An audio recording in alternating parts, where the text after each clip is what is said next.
Talking about songwriting. Well, what can I tell you about songwriting? You know, it's chords, right? You mix together some chords.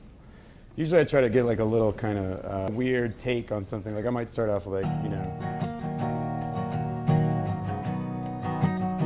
and then decide, oh, I should, you know. Because I think I kind of started off as a piano player, so, you know, it's just different inversions of the same chord. You're kind of moving all around.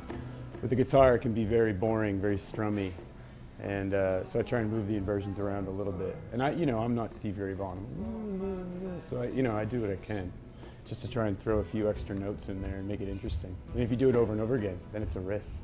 Everything for me starts out gibberish. I think it does with most people, and I think it's pretty valuable to be able to record that gibberish and then try and decipher it. Once in a while, there's a line in there that's kind of incredible, you know, will kind of like come out of your subconscious or something.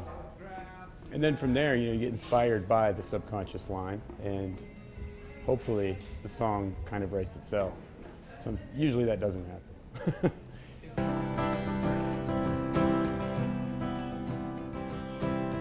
As sweet as the sight of a room, window open by candlelight. I think She Says was one of the original kind of songs where I felt like, okay, I actually wrote a song that I think I might have bought that. I kind of like that. I can get into that, and I played it enough nights without it getting real old that, you know, I thought maybe I'd, you know, reached a new level. I had a band at the time. None of the guys in the band liked it. I don't know why. They were like, this song's boring, you know. So I think maybe that was the moment that I became a solo artist. I don't know. Had to tell me what's going on in your head, what's wrong.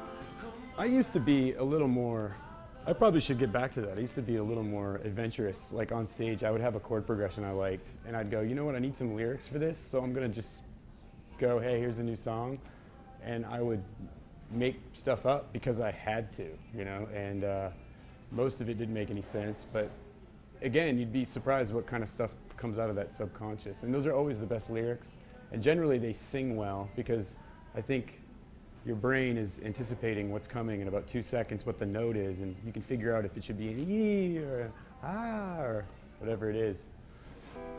I walk past your room in a deep silhouette. We're tired of racing, you're down in a set.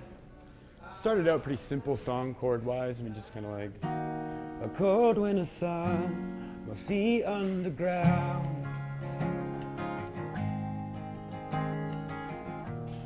A pale winter city, a numbness for sound, and I'll wait back here. I think actually that song was sort of influenced by Tori Amos. We were on tour with her for a while, and of course, I mean, she was one of those artists I had to watch every night because it was just like, I felt like I was going to learn something. And that song came out shortly after that tour, and it was pretty, you know, chord-wise, pretty predictable and pretty straight. And then it got to the middle eight. Cold, and the whiskey is wearing, and I'm on the edge of my breath. Oh, and I'm thinking of leaving. I could just lay down and freeze to. I didn't really kind of know where to go with that. And then just one day kind of decided, like, what if it went major? Yeah. You know, and it kind of became this really kind of probably one of the most intense sort of parts of the show, at least for me. I don't know, you know, people probably, maybe that's when they go to the bathroom, but for me, that's my moment to kind of let it all out. Anything that's been bothering me, like the air conditioning in my car broke, let it out right there. That's the moment.